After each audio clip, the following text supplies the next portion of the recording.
सास के बेमतलब ताने। अरे सास हो और ताने ना दे, ऐसा कहाँ हो सकता है। लेकिन क्या हो जब सास जरूरत से ज्यादा ही ताने देने लगे तो। सुन बहू, आज घर में कुछ खास मेहमान आने वाले हैं, तो लंच पर ये सब बना देना। ये पकड़ लिस्ट, और कुछ भी कम ज्यादा नहीं होना चाहिए। वैसे तेरे बारे में जानती हूँ मैं, मेरे टाइम पर तो हमें बताने वाला भी कोई नहीं था। माँ जी कितने लोग आ रहे हैं ये तो लिखा नहीं है। खाना बच जाए तो दिक्कत, कम पड़ जाए तब तो दिक्कत ही दिक्कत है ना। क्यों? अरे सवाल पर सवाल ही करती रहती है, ये ठीक नहीं है। मेरे टाइम पे तो मजाल है कि हमारे मुंह से चू भी निकले। वो क्या है ना माँ जी, मैं खाना उसी हिसाब से बनाने का सोच रही हूँ। कहीं खाना कम ज्यादा बन गया तो आप तो मुझे पाताल में ही डाल देंगी ना। मेरे टाइम पे तो हम इतना बोलना क्या सोच भी नहीं सकते थे कि सास को कैसे ताने दे। अरे अरे रे माँ जी, कहाँ ताने दे रही हूँ। पर माँ जी इतना सारा खाना मैं अकेले कैसे बनाऊंगी। कोई हेल्प, कोई हेल्प। कितनी बड़ी बात बोल गई बहू। कोई हेल्प ना जी ना, वो भी सास। सास तो सिर्फ ताने देती है, ताने। हेल्प? हमारे टाइम में सास को ये शब्द बोल दो तो भूचाल आ जाता था। बाकी मैं तो अपने सास की लाडली बन गई थी, पर तू तो बहू की बहू ही रहेगी। क्यों नहीं बना पाएगी? अरे अभी तो बनाना शुरू किया नहीं और पहले ही सोच लिया नहीं बना पाऊंगी। आजकल की तुम जैसी बहुओं के ये बहाने होते हैं कि कैसे नहीं बन पाएगा। अरे मैंने भी अपने टाइम पे बनाया था, अरे बल्कि इससे भी ज्यादा खाना बनाया था, तो तुझसे क्यों नहीं होगा?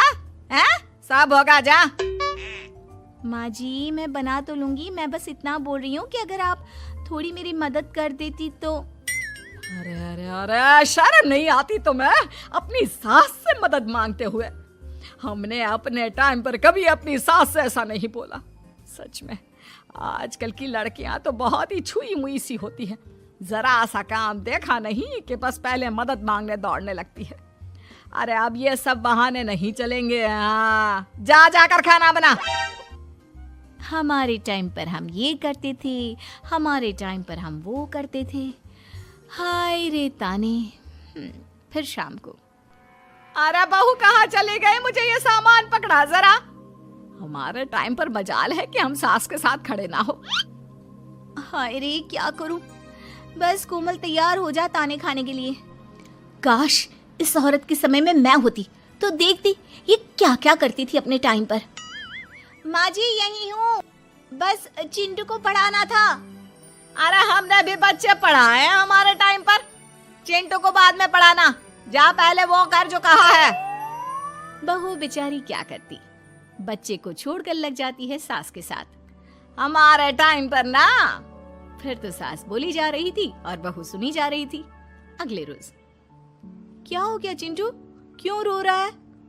माँ कल कितना कहा था आपसे कि पढ़ा दो, लेकिन आपको तो मेरी पढ़ाई की कोई वैल्यू ही नहीं है। देखिए कितने कम नंबर आए। अरे कोई बात नहीं बेटा, फेल तो नहीं है ना। वाह बहू वाह, मेरे टाइम पर तो हमारे बच्चे के कम नंबर फेल ही कहलाते थे। ना पढ़ाती हो ना घर का काम करती हो। हमारे टाइम पर तो। सास की इस बात पर इस बार बहू का पारा हाई हो जाता है। वो सोच लेती है कि अब तो वो पति से बात करके ही रहेगी। अगले दिन। माँ जी सारी सफाई हो गई, मेरी कमर टूट रही है, मैं जरा सोने जा रही हूँ। सोना? अरे हमारे टाइम पर तो हम ये जानते भी नहीं थे कि आराम क्या होता है। पागल हो गई है क्या? रख अभी। देख उस कोने में देख, मुझे कितनी धूल दिख रही है। और बिस्तर के नीचे तो देख कितना काला पड़ा है। और पर्दों के पीछे खिड़की पर देख जाले लगे हुए हैं, वो कौन साफ करेगा? ऐसी सफाई होती है क्या? जा फिर से कर। मैं तो घर में एक दिन का गंदगी नहीं आने देती थी, लेकिन जब से तू आई है घर की हालत ही खस्ता कर दी है। अरे माँ तो तू कहाँ गई? तू भी तो यही है। वैसे माँ मैंने कभी तुझे सफाई करते नहीं देखा। जब से ये आई है न जाने आप में कौन सा सफाई का कीड़ा चला गया है। हाय रे, हमारे टाइम पर तो पति कभी बीवी की तरफ से बोल दे तो समझो घर का बंटवारा, और यह घर तो मेरे ही नाम से है। तो बेटा निकल ले बीवी को लेकर। हमारे टाइम पर तो। अरे कैसी बात कर रही हो माँ, मैं तो बस मजाक कर रहा था। इतनी कम सैलरी में मैं कहाँ अलग रह सकता हूँ। माँ जी प्लीज़, मैंने अभी पूरा घर साफ किया है और इन जालों को झाड़ूंगी तो फिर से पूरी गंदगी हो जाएगी। फिर से सारे घर के झाड़ू। ना माँ जी ना। हमारे टाइम पर तो मैं दिन में 10 बार झाड़ू लगाती थी, हमने नहीं किया है क्या? मायके से कोई तो संस्कार लेकर आई होगी ना तू बहू, क्या कुछ भी नहीं। तभी पति आ जाता है। बहू पति की तरफ देखती है कि शायद वो उसे उसकी माँ के प्रकोप से बचा सके, लेकिन नहीं, उल्टा उस दिन की माँ की डांट के बाद से तो पति के तेवर ही बदल जाते हैं। देखो माँ जो करती है करती रहो, माँ बड़ी है, जो कहती है सही तो कहती है। बस पति का ये कहना और बहू का पारा 7वें आसमान में। एक इनके भरोसे मैं सब सह रही थी, लेकिन आज तो इन्होंने मेरा ही साथ छोड़ दिया माँ के लिए। अब तो इन लोगों को सबक सिखाना ही होगा। फिर एक दिन, बहू ये कौन है और तुम्हारे साथ क्या कर रहा है? और ये हाथ, अरे हाथ छोड़ मेरी बहू का, कौन हो तुम? माँ जी वो कोई नहीं माँ जी, माफ कर दीजिए। बहू घबराने का नाटक करती है। अरे क्यों डर रही हो तुम? मैं हूं ना तुम्हारे साथ। आंटी जी, मैं इसका बॉयफ्रेंड हूँ और मैं इससे मिलना आया हूँ। कोई समस्या? बोलिए। बोलेंगी क्या? यही कि इनके टाइम पर तो इन्होंने न जाने कितने ही बॉयफ्रेंड बना बना कर छोड़ दिए हैं। क्यों माँ जी, यही कहने जा रही थी ना आप? अब क्या था, सास की बोलती बन। कैसे कहे कि उनके टाइम पर। बहू ये सब ठीक नहीं है। मेरे टाइम पर। हाँ हाँ आंटी जी, क्या आपके टाइम पर क्या? जरा हमें भी बताइए ना। अरे हमारे टाइम पर बॉयफ्रेंड कुछ नहीं होता था।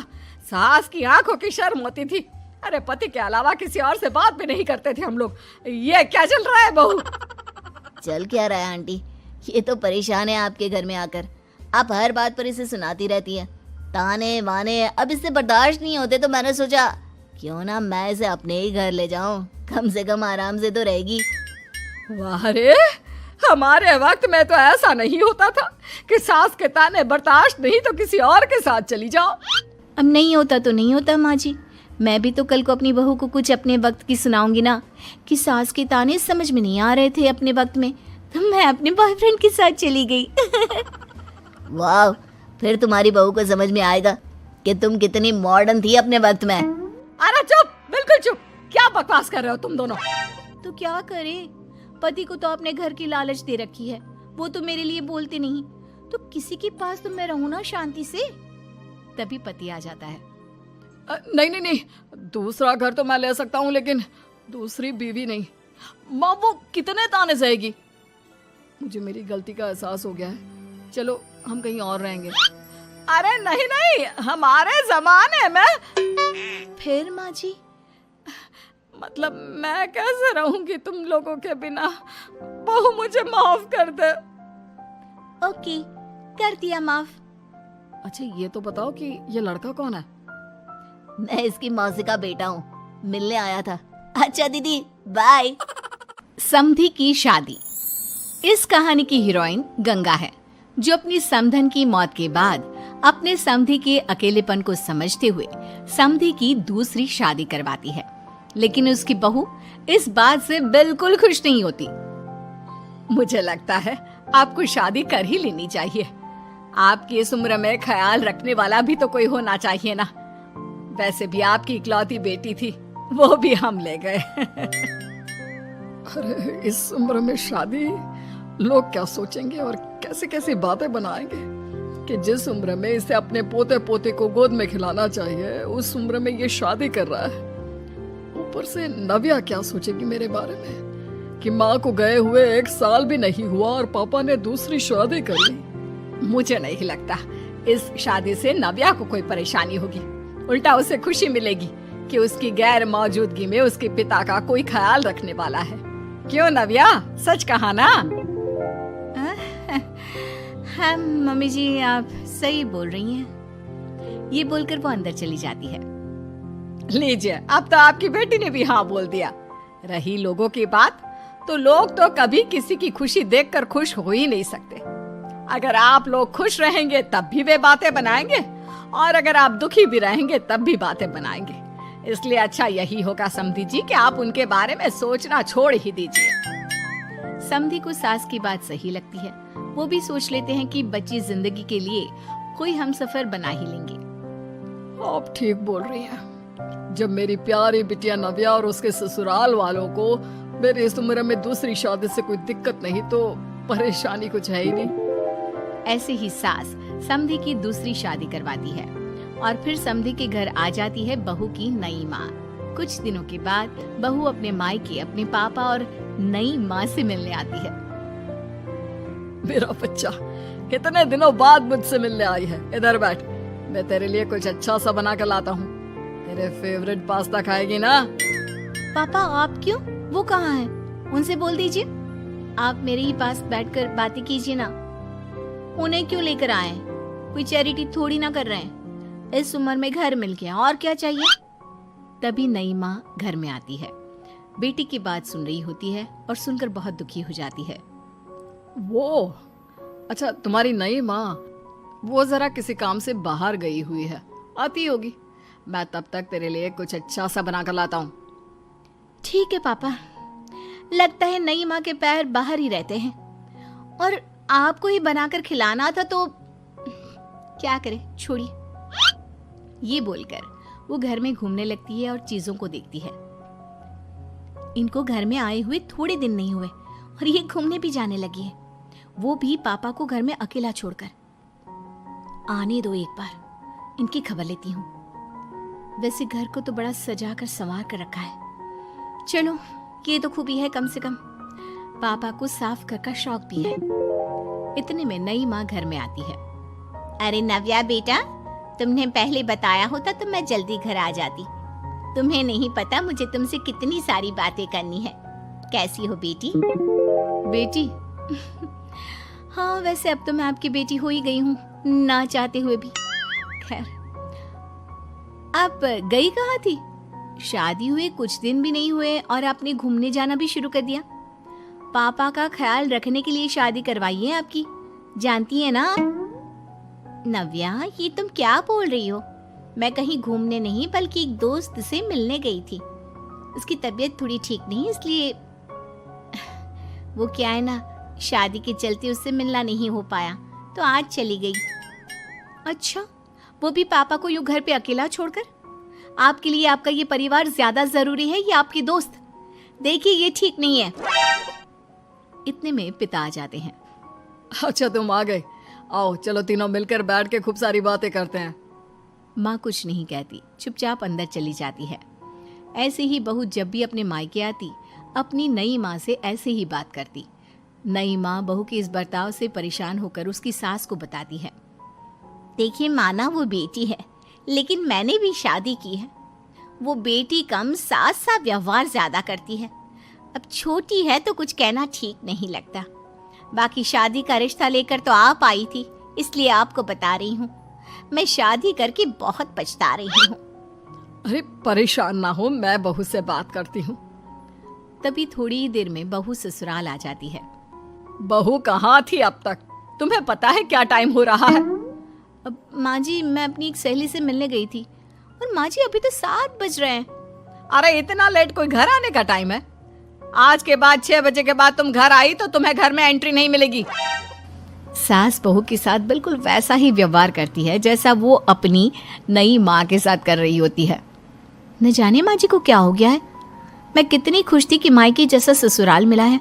सासू माँ इतनी अच्छी थी। फिर अगले रोज, बहू, मेरे बेटे को पौष्टिक खाना दिया कर। क्या ये पास्ता पिज्जा बनाती रहती है? इसलिए शादी नहीं करवाई थी मैंने अपने बेटे की।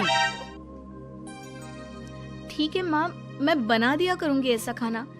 लेकिन माँ जी, आपको हुआ क्या है? पहले तो कभी आपने ऐसा नहीं किया, तो ये अचानक से मुझसे कोई गलती हो गई है क्या माँ? क्यों?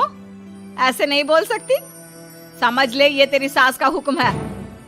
ऐसे ही सास बहू को अपने सास वाले तेवर दिखाकर कभी डांटती तो कभी ताने मारती, पर बहू बेचारी बिल्कुल समझ नहीं पाती। एक दिन, बहू ये क्या बेफिजूल खर्चा करती रहती है? परसों ही तुमने अपने लिए एक साड़ी ली थी और आज फिर से। तुम्हें क्या लगता है पैसे क्या पेड़ पर होते हैं कि जब मन करा तोड़कर सामान ले लिया करा? हैं? वो माँ जी बहुत अच्छी लगी तो ले आई। अच्छी लगी तो ले आई। यहाँ मेरा बेटा अपना खून पसीना एक करके पैसा कमा रहा है और तुम उसी पैसे को बर्बाद करने में कोई कसर नहीं छोड़ती। माँ जी आप मुझे ऐसा क्यों बोल रही है? मैं आज के बाद कभी शॉपिंग पर नहीं जाऊंगी, लेकिन प्लीज आप मुझसे ऐसा बर्ताव मत कीजिए। इससे पहले कभी आपने मुझे छोटी छोटी चीजों के लिए नहीं डांटा। ये अचानक ऐसा क्यों? मुझे बिल्कुल अच्छा नहीं लग रहा। देख बहू, मैंने तेरे साथ जब टिपिकल सास जैसा बर्ताव किया तो तुझे इतना बुरा लगा। सोच तेरी नई माँ को कैसा लगता होगा जब तू उनके साथ हमेशा ऐसा बर्ताव करती है। तो माँ जी आपने इतना सब कुछ बस इसलिए किया? आप मुझसे नाराज नहीं हो, गुस्सा नहीं हो? नहीं बहू, मैं तुझसे गुस्सा क्यों होंगी? मैं तो तुझे बस इतना समझाना चाहती हूँ कि अपनी नई माँ से सास जैसा बर्ताव करना बंद कर दे। उनको बिल्कुल अच्छा नहीं लगता। वो तेरे पास आना चाहती है, तुझे समझना चाहती है, वो सच में तेरी माँ बनना चाहती है। तो उनके साथ सास जैसा बर्ताव बंद कर और एक अच्छी बेटी बन। अब बहू को सास की बात समझ में आती है और वो बहू जैसा बर्ताव करती है।